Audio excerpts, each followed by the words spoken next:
c'est parti. Si vous voulez boire de l'eau, il y a quoi que ce soit, il n'y a pas de problème. OK, c'est beau.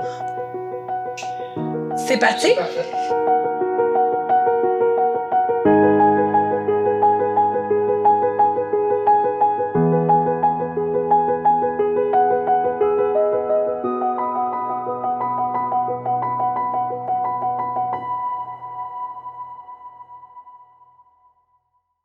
Mon enfance, je suis venu au monde en 1938.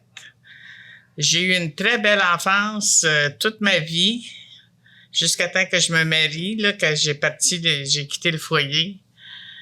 11 ans plus tard, quand j'ai eu 11 ans, j'ai eu une petite sœur. Fait que j'ai fait la maman, la gardienne. Mais j'ai adoré ça. C'était comme ma poupée vivante, là. Fait que j'ai aucun regret de ce que j'ai vécu dans ma vie. J'ai eu des parents exceptionnels. Ma mère, elle n'a jamais été travailler. Mon père ne voulait pas. Il voulait qu'elle reste à la maison pour les enfants. Mon père a travaillé fort toute sa vie aussi. J'ai eu un mari exceptionnel. Lui, pareil, j'ai eu 3 enfants. Quand mon premier fils est venu au monde, ma mère était prête à garder mon fils. Mon mari, il dit, il n'y en a pas question. Il dit, tu ne retournes pas sur le marché du travail tout de suite. Il a travaillé 12 heures par jour, 7 jours semaine, de 1961 à 1979. Wow! Jusqu'à temps que mes enfants aient 14, 16 puis 18 ans. Il est retourné sur le marché du travail en 79. Je regrette absolument rien de ce que j'ai vécu. Par rapport à votre enfance, c'était quoi les plus beaux moments, vous diriez? C'était quoi les jeux ou c'était quoi les plus beaux moments que vous aimiez quand vous étiez petite? Mais je vais t'expliquer, je vais te conter quelque chose, tu vas peut-être avoir de la misère à le croire. Mes parents, moi, je suis au monde à Richmond. Ah, Richmond! Oui. Puis mes parents, quand j'ai eu 1 an, ils ont parti et sont en allés en terre de colonisation en Abitibi. OK. Quand j'ai eu 4 ans, ils sont revenus par site, mais ils ont loué un appartement à La Chine. Puis c'était un appartement, il y en avait 2 en bas puis 2 au 2e étage. Mes parents étaient là de ce côté-là, puis au 2e étage de ce côté-là, il y avait une petite fille de 1 an plus vieille que moi. Moi, j'avais 4 ans, puis elle avait 5 ans. Elle était polonaise. Je parlais un petit peu d'anglais parce que mon autre fille, c'est Wade. Mon père, c'était un côté anglais, mais je ne parlais pas l'anglais tant que ça à 4 ans, là. Ouais. Mais ça a pris qu'un an. Puis moi puis mon ami, on a été bilingues à 100% au bout d'1 an, toutes les deux. Moi, j'ai 84, là. Elle va avoir 85 au mois de septembre, puis on est encore en communication. On s'est jamais lâché. Et ça, c'est une vraie amitié. Ben oui. On s'appelle, puis elle reste en Ontario maintenant. On s'appelle, moi j'ai envoyé une carte de fête, elle m'a envoyé une carte de fête, elle m'a envoyé une carte de Noël, moi je fais pareil. On se lâche pas. Ah, c'est beau. On se lâche pas. Ah non, moi personnellement, là, ça a été ma vie sociale avec elle, dans le fond, là. Oui. Tu sais? C'était votre vraie amie. Ouais. On faisait, en avant de l'appartement, en avant de la bâtisse, il y avait un grand terrain. L'été, c'était un jardin que tout le monde faisait. Mais l'hiver, il y avait bien de la neige. Fait que les parents nous faisaient une glissade. Une glissade. On glissait dans la neige. On allait patiner. Non, j'ai eu une très, très, très belle vie. Vous étiez toujours dehors. À votre époque, les enfants, ça jouait dehors. Ouais.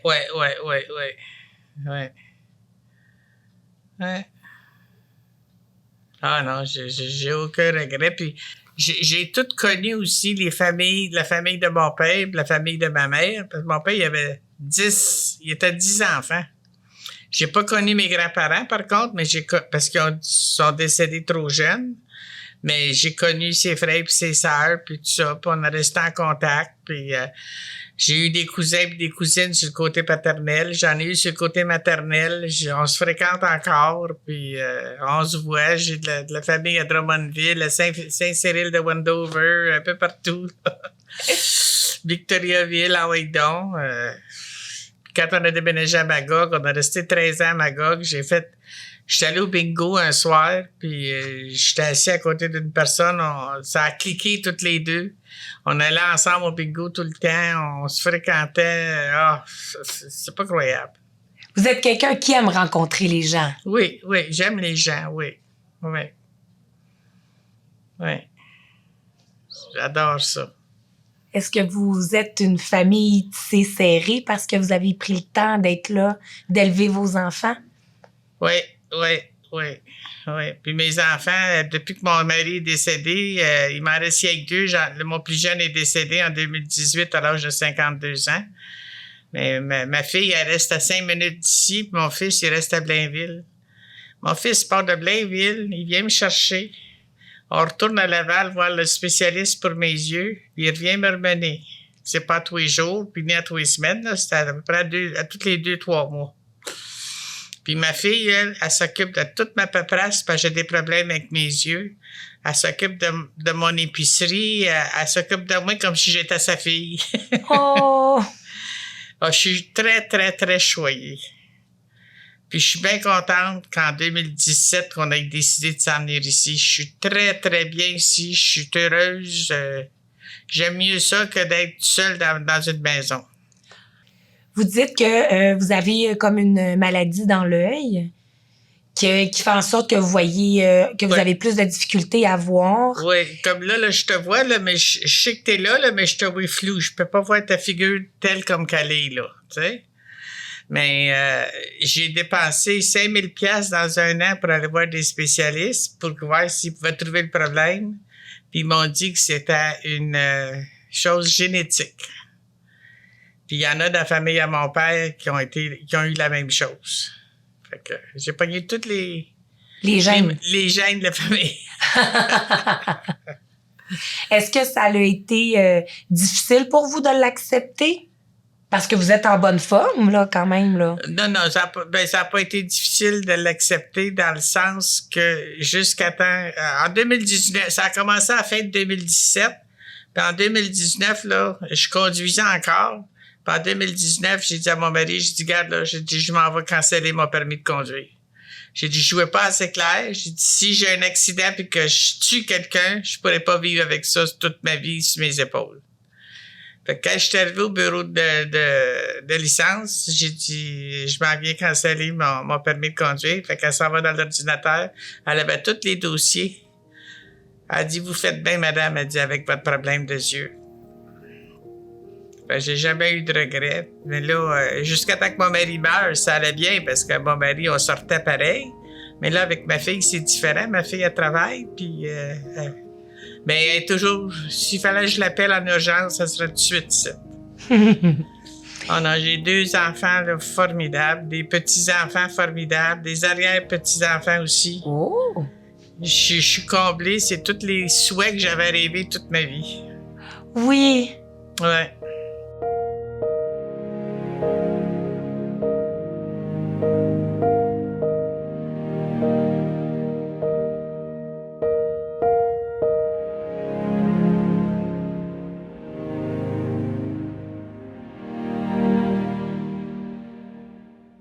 J'ai gardé mes petits-enfants.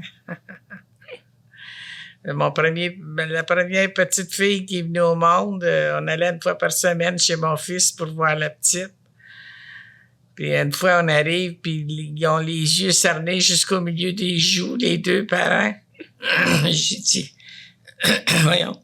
J'ai dit, voyons donc. J'ai dit, qu'est-ce que vous arrivez, vous autres, là? Ben, mon fils, il me répond, ben, il dit, maman, il dit, faut se lever la nuit de faire boire la petite. Ben, j'ai dit, ça prend pas 4 mains pour tenir une bouteille de lait? Fait qu'ils ils ont compris, là, tu sais, là. Puis là, ben, je leur ai dit, puis je travaillais dans ce temps-là. Je leur ai dit, j'ai dit, à partir de la semaine prochaine, on viendra pas mercredi, mais vous viendrez m'amener la petite vendredi après souper. Puis vous viendrez de la rechercher dimanche midi. Je les ai gardés assez longtemps, merci. Je pense au moins 3 à 6 ans. Après 3 ans, son frère est venu au monde, puis j'ai gardé les deux en même temps, toutes les fins de semaine. J'ai adoré ça, j'étais contente. C'est pas croyable. Je les aimais, ces enfants-là. Puis la petite, à un moment donné, elle voulait avoir une piscine de Barbie pour ses poupées de Barbie, puis la mère, elle voulait pas parce que c'était pour faire des dégâts, là. Fait qu'un samedi matin, j'ai dit, tu veux avoir une piscine de Barbie? Ben, chouette, hein? Elle a dit oui, grand-maman. Ben, j'ai dit, garde-moi. Puis toi, là, on va aller magasiner.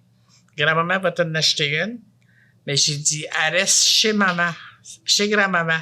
C'est un spécial pour toi quand tu viens chez nous. Quand ils sont venus pour la chercher le dimanche midi, ma bru, quand elle l'a vue, elle m'a fait un air en voulant dire que c'est ça. Là, j'ai expliqué la situation. Fait qu'elle l'a accepté, elle était bien contente. Quand son petit frère, 3 ans plus tard, il est venu au monde, j'ai gardé les deux. Je les ai gardés jusqu'à temps que le plus jeune ait 6 ans. Fait que le plus vieil avait 9 ans, puis l'autre, il avait 6 ans quand j'ai arrêté de les garder. C'était mon rêve. Fait que j'étais heureuse. Côtoyer des enfants, c'est quoi ça l'apporte? C'est quoi ça vous apportait? Ah, moi, j'adore les enfants. Je sais pas pourquoi, même. Même il y en a ici, là, comme il y en a une infirmière aux soins de signature, que son petit gars, il était ici la semaine passée, puis il se promenait, puis tout ça. C'est plus fort que moi, il faut que je leur fasse un câlin. Je leur fais tout le temps un câlin. J'adore les enfants. C'est quoi que vous pensez la plus belle valeur que vous avez reçue? La plus belle valeur que j'ai reçue de mes parents, c'est de rendre service quand j'étais capable. Puis de pas... de faire ce qui me plaisait aussi en même temps. J'ai été réellement bien choyé. Et comment qu'ils vous ont élevé, vos parents? Ah, dans ces années-là, c'était strict comparativement aujourd'hui. Quand j'ai commencé à sortir avec mon mari, j'avais 17 ans. On sortait le samedi soir, quelque chose de même. Là, mes parents me disaient, là, à 9 h, il faut que tu sois revenu, là. Si j'arrivais pas à 9 h, là, ils m'attendaient à la porte, puis je me faisais parler. Mais c'était bien correct. C'était comme ça dans ce temps-là. Fait que, j'ai fait la même chose avec mes enfants. Quand ils sortaient, ils leur disaient, là, à telle heure, là, faut que vous soyez arrivés ici. S'il y a de quoi qui change, là, appelez-moi. Arrangez-vous pas que je sois avec ses nerfs.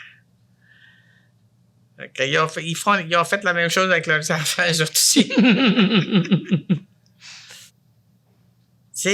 Dans le fond, c'est l'attitude de mes parents. Je vais te donner juste un exemple. Quand j'ai commencé à travailler comme secrétaire dans la même compagnie où c'est que mon père travaillait. Puis drôle de coïncidence, la personne qui m'a engagé comme secrétaire, j'étais pas marié, rien dans ce temps-là, là, j'étais jeune, c'était le patron de mon père. J'ai dit à mon père, quand je suis revenu à la maison, j'ai dit, Père, j'ai eu une job. J'ai dit, où c'est que tu travailles? J'ai dit, je commence lundi, là. J'ai dit, il dit, qui est-ce qui t'a engagé? Fait, je lui donne le nom de la personne. La journée que j'ai commencé à travailler pour lui, là, mon père, il a appelé. Il dit, là, vous venez d'engager ma fille, là. Si elle fait pas votre job, la job comme du monde, là, c'est pas parce que c'est ma fille que vous êtes obligé de la garder. Il dit, vous la mettez dehors. Mes parents, il n'y avait pas de spécial, là, de privilège spécial parce que c'était bien correct. Moi, j'approuvais ça 100 000 à l'heure. Mais ça a l'air que je n'étais pas payé parce que quand j'ai lâché de travailler enceinte de mon premier enfant, ils ont été obligés d'engager 5 personnes avant de trouver la bonne pour me remplacer. Puis mon patron demandait tout le temps à mon père, « Hey, coudonc, ta fille, elle va-tu revenir travailler? » Mon mari ne voulait pas. J'ai resté à la maison. Mais je ne le regrette pas. J'ai été bien heureuse. Que votre père soit quand même assez sévère parce que ça a forgé votre caractère. Vous êtes devenue une femme avec du caractère, de la confiance. Puis, c'est ça, c'est en plein ça. Oui. Dans ma tête à moi, la façon que mon père et ma mère agissaient avec moi, c'est parce que c'était leur amour qu'ils me donnaient. Oui. C'était mon bien qu'ils voulaient. Fait que pour que ça fait que je me suis rastiné avec eux autres. Je l'ai pas fait. Puis même mes enfants, après que mon mari a été décédé, là, que j'étais ici tout seul, puis j'étais... Tu sais, après 61 ans de mariage, là, c'est pas évident, là. Ils ont été à l'affût de moi là, continuellement. Là, c'est pas croyable. Là, des fois, trop, c'est comme passé. Là. Je leur dis, vous avez votre vie à vivre. Au début, je leur disais, vous avez votre vie à vivre, vous autres aussi. Là. Sais-tu qu'est-ce qu'ils m'ont répondu? Ils ont dit, mais on fait ce qu'on a appris de toi quand on était jeune. Oh, ça, c'est beau. Ça veut dire que maman était à l'affût. Ah, ben oui, mon mari n'a jamais voulu que j'aille travailler, fait que... Ah non, j'ai eu des parents exceptionnels, des enfants exceptionnels, puis un mari extraordinaire. Je regrette rien, rien, rien. Vous avez eu 61 ans de vie de couple? 61, ça a fait 62 ans au mois de juillet, puis mon mari est décédé au mois de juin. Puis on est sortis ensemble, on s'est fréquentés 4 ans avant de se marier. Fait que dans le fond, on a été comme 65 ans ensemble. Ça, c'est rare de nos jours. Ça, c'est très rare de nos jours.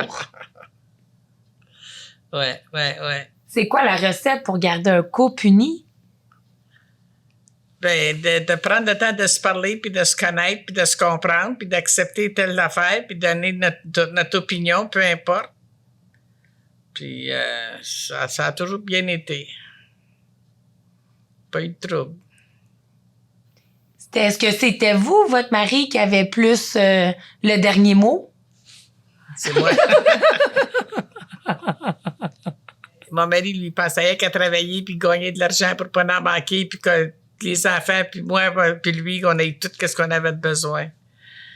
Mais moi, j'aimais cuisiner, fait que j'ai beaucoup cuisiné, fait qu'on a sauvé de l'argent de ce côté-là. Puis quand mes enfants ils étaient jeunes, je savais coudre, fait que je faisais tout leur linge. Puis je faisais du mien aussi. Fait que ça revenait à meilleur marché que de l'acheter au magasin. J'adorais ça.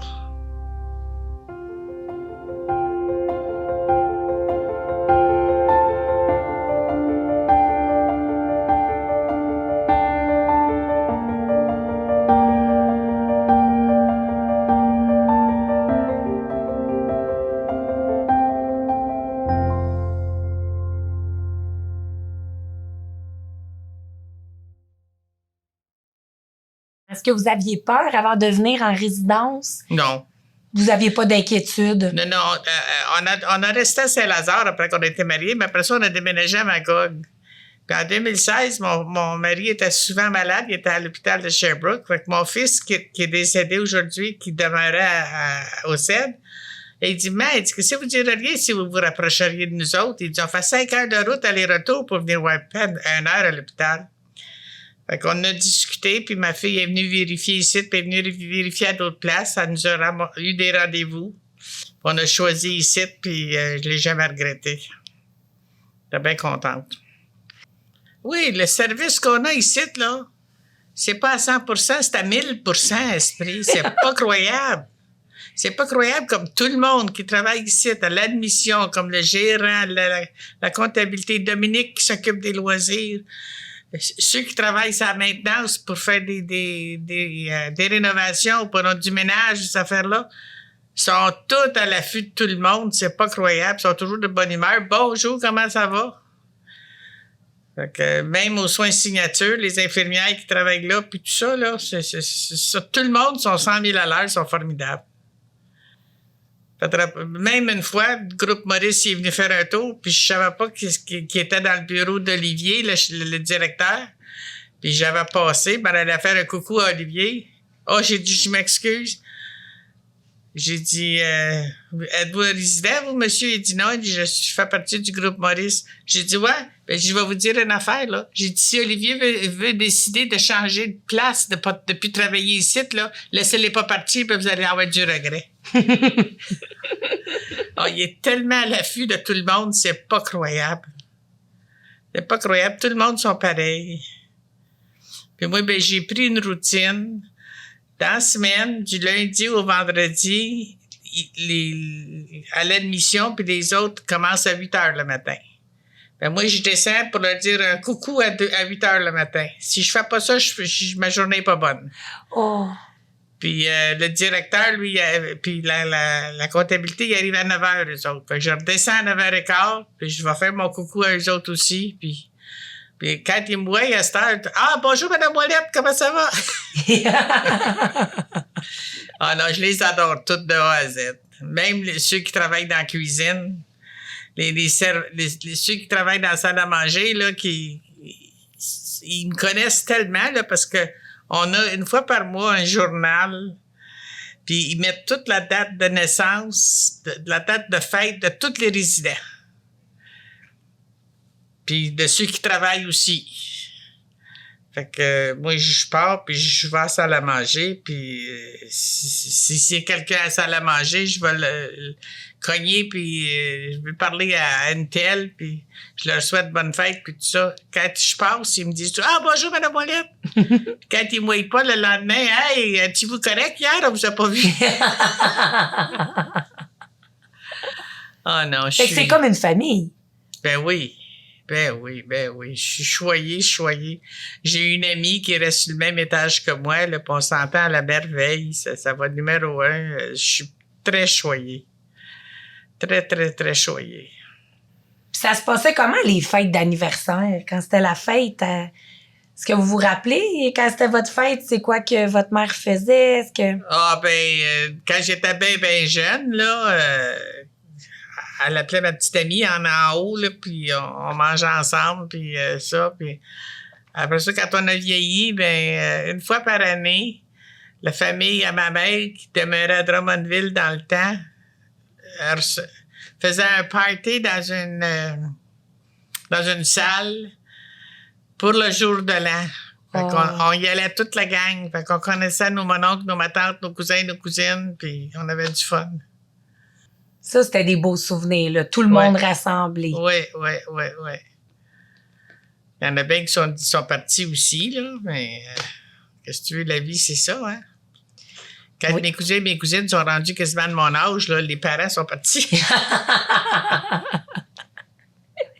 Puis ça serait quoi que vous dites qui est mieux aujourd'hui que dans votre temps? Y a-t-il quelque chose que vous dites, ça, par exemple... Non. Moi, j'ai aimé mon enfance, j'ai aimé tout ce que j'ai vécu dès ma naissance, puis pour moi, c'est pas mieux aujourd'hui que dans ce temps-là. Pour moi, là, c'est égal. OK. Ça serait quoi pour vous le secret d'avoir une belle vie? Qu'est-ce qu'il faut pour avoir une belle vie, selon vous, Madame Ouellette? Premièrement, quand t'es jeune, faut que t'écoutes puis que tu comprennes que c'est que tes parents essayent de t'instruire, de te diriger. Puis tu fais la même chose quand t'as tes enfants, puis t'es heureuse. Moi, j'ai toujours été bien heureuse parce que mes enfants, ils ont été bien obéissants, puis ils ont suivi mes affaires, puis ils ont fait la même chose avec leurs propres enfants aussi. Puis ça serait quoi la valeur que vous aimeriez que les générations à venir gardent? Est-ce qu'il y a une valeur que pour vous, c'est important qu'on partage de génération à génération? La nouvelle génération sont plus gâtés que nous autres, on était gâtés dans notre temps, puis que j'ai plus gâtés que mes enfants aussi étaient. Mais dans le fond, là, j'en ai vu là, beaucoup là, qui n'étaient pas plus heureux que nous autres dans le temps. Parce que les parents n'étaient pas là pour eux autres. Les parents leur donnaient bien des affaires, mais les affaires, c'est pas les parents, là. Je souhaite aux enfants, la jeune génération qui joue présentement, il y en a par contre qui sont bien travaillants. Il y en a des jeunes qui travaillent ici à la salle à manger puis à la cuisine, là. Puis ils sont super cool, ils ont rien que 16-17 ans, là, puis ils vont par là. Je pense que ça dépend comment est-ce que tu as été élevé. Si on souhaite quelque chose aux générations futures, ça serait qu'il y ait de l'amour. Ben oui. De l'amour, puis c'est pas les plus belles choses que tu achètes dans la vie qui va faire que tu vas être plus heureux. Je trouve pas ça, moi. Parce qu'à quelque part, ce que vous pensez, c'est que le bonheur, ça s'achète pas. Non, c'est en plein ça. Faut que tu t'arranges pour que ça soit là. Faut que tu vives en conséquence. Fait que dans le fond, moi, ce que je vous souhaite, de base, c'est de la continuité. Parce que vous êtes une femme heureuse. Ben oui, c'est ça. Fait que je vous souhaite la santé. Tant que je vais rester ici, là, je vais être heureuse jusqu'à temps que je lâche mon dernier souffle parce que tout le monde, ils ont de l'air à m'aimer, puis moi, je les adore, toute la gang. Fait que, non, je changerai pas. Je vous remercie énormément, Madame Ouellette. Ça m'a fait énormément plaisir. Énormément plaisir. Vous êtes toutes les deux très gentilles. Oh, merci. Ben, ouais. Puis tu peux être sûr que je dis de quoi c'est la vérité.